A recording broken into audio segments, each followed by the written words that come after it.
ശ്രീ നിതേഷ് അരവിന്ദ്.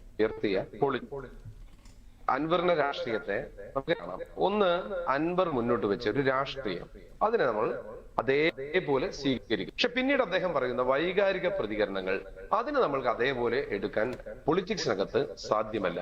അദ്ദേഹം ഇന്ന് രാവിലെ ഒന്ന് പറയുന്നു, ഉച്ചയ്ക്ക് ഒന്ന് പറയുന്നു, വൈകുന്നേരം ഒന്ന് പറയുന്നു. അപ്പൊ അതിന്റെ ഒരു സ്റ്റെബിലിറ്റി ഇല്ലായ്മ അതൊരു വലിയ പ്രശ്നം തന്നെയാണ്.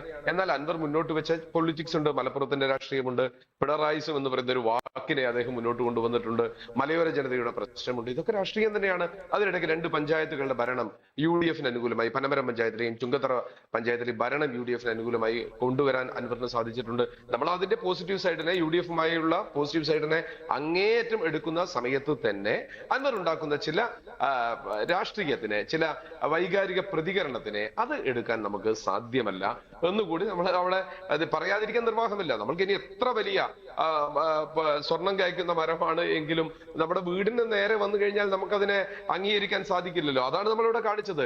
UDF സ്ഥാനാർത്ഥി പ്രഖ്യാപനം വന്ന അന്ന് UDF സ്ഥാനാർത്ഥി LDF-മായി ചർച്ച നടത്തിയിട്ടുണ്ട്, വയനാട്ടിൽ ചർച്ച നടത്തിയിട്ടുണ്ട് എന്നൊക്കെ പറഞ്ഞൊരു പുകമറ ഉണ്ടാക്കി. അത് പിന്നീട് അദ്ദേഹം ആവർത്തിച്ചില്ല, അതിൽ അദ്ദേഹം സ്റ്റിക്ക് ഓൺ ചെയ്തില്ല.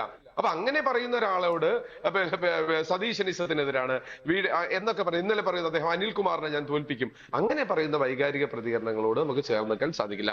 എന്നാൽ അൻവർ മുന്നോട്ട് വെച്ച ഒരു രാഷ്ട്രീയത്തിനെ അദ്ദേഹം വളരെ സ്റ്റേബിൾ ആയിക്കൊണ്ട് ആ രാഷ്ട്രീയത്തിനോട് ചേർന്ന് നിൽക്കുകയാണെങ്കിൽ നമുക്ക് നാളെയും ആലോചിക്കാം. നേരത്തെ പറഞ്ഞതുപോലെ വാതിൽ അടച്ചിട്ടുമില്ല, വാതിൽ തുറന്നിട്ടുമില്ല എന്ന് പറയുന്നത് പോലെ തന്നെ നമുക്ക് അവിടെ നിൽക്കാം. അൻവർ മുന്നോട്ട് വെച്ച രാഷ്ട്രീയത്തിനെ, അൻവർ ഇന്നലകളിൽ കോൺഗ്രസ്സുകാരനായിരുന്നു, വളരെ നേരത്തെ KSUക്കാരനായി, യൂത്ത് കോൺഗ്രസ് ആയിരുന്നു, അങ്ങനെ ഒരു രാഷ്ട്രീയമുണ്ട്. പിന്നീട് അദ്ദേഹം പിണറായി വിജയന്റെ റൈറ്റ് ഹാൻഡ് ആയിരുന്നു, അങ്ങനെ ഒരു രാഷ്ട്രീയം അദ്ദേഹത്തിനുണ്ട്.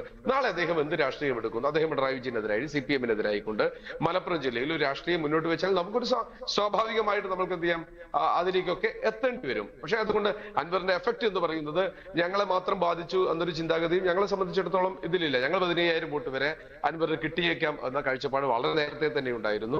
അത് വഴിക്കടവ് പഞ്ചായത്തിലാണ് അദ്ദേഹത്തിന് ഏറ്റവും കൂടുതൽ 4,000-ഓളം വോട്ട് കിട്ടിയത്. പിന്നെ ക്രമാനുഗതമായി വരികയാണ്. വഴിക്കടവിൽ കിട്ടിയ സമയത്ത് ആദ്യ റൗണ്ടിൽ UDF-ന്റെ വോട്ടുകൾ എന്ന് നമുക്ക് പറയാമെങ്കിലും രണ്ടാമത്തെ റൗണ്ടിൽ LDF-ന്റെ വോട്ടുകളിലേക്കാണ് അദ്ദേഹം പോയത്. പിന്നീടുള്ളത് ഞങ്ങളെ സംബന്ധിച്ചോളം ഇതുവരെ വന്ന എല്ലാ പഞ്ചായത്തിലും UDF-നാണ്, ചുങ്കത്തറ ഉൾപ്പെടെയുള്ള പഞ്ചായത്തിൽ UDF-നാണ് ലീഡ് കിട്ടിയിട്ടുള്ളത്. അതുകൊണ്ട് തന്നെ ഞങ്ങളെ സംബന്ധിച്ചോളം എവിടെയെങ്കിലും വോട്ട് നഷ്ടപ്പെട്ടു എന്ന് പറയാറായിട്ടില്ല.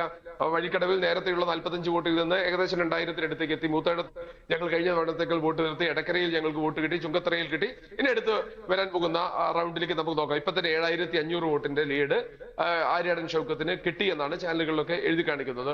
അപ്പൊ നമ്മളെ സംബന്ധിച്ചാൽ പകുതി എണ്ണുമ്പോൾ 7,500 കിട്ടി. ഇനി എന്തെങ്കിലും കുറവ് നേരത്തെ പറഞ്ഞ അമരമ്പലത്തോ കരുളായിലോ ഞങ്ങൾ പ്രതീക്ഷിക്കുന്നില്ല. അമരമ്പലത്തും കരുളായിലും ഞങ്ങൾ ലീഡ് നിലനിർത്തും എന്നുള്ള പ്രതീക്ഷയാണ് ഞങ്ങൾക്ക് ഉള്ളത്.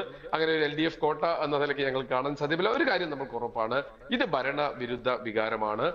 സ്വരാജ് എന്ന് പറയുന്ന കാൻഡിഡേറ്റിനെ വളരെ ഹൈലൈറ്റ് ചെയ്ത് കൊണ്ടുവന്നിട്ടുണ്ട് എങ്കിലും അത് ഏശിയിട്ടില്ല എന്നുള്ളതിന്റെ തെളിവാണ് ചുങ്കത്തറയിലെ വോട്ട്. പിണറായി വിജയൻ ക്യാമ്പ് ചെയ്ത് വോട്ട് ചോദിച്ചിട്ടുണ്ടെങ്കിലും മന്ത്രിമാരെല്ലാവരും മണ്ഡലം തലത്തിൽ വോട്ട് ചോദിച്ചാലും ജനങ്ങൾ അതിനെതിരാണ്. പെൻഷന്റെ കാര്യത്തിൽ നമ്മളൊക്കെ ഇല്ലാത്ത കഥകൾ പറഞ്ഞുകൊണ്ട് പെൻഷന്റെ പേരിൽ UDF-നെതിരെ സംഗമങ്ങളൊക്കെ നടത്തിയ LDF-ന്റെ പൊളിറ്റിക്സിനെതിരെയാണ്. ആശാ വർക്കർമാരുടെ സമരം അവിടെ എഫക്ട് ചെയ്തിട്ടുണ്ട്, മലയോര മേഖലയിലെ വിഷയം എഫക്ട് ചെയ്തിട്ടുണ്ട്. അപ്പൊ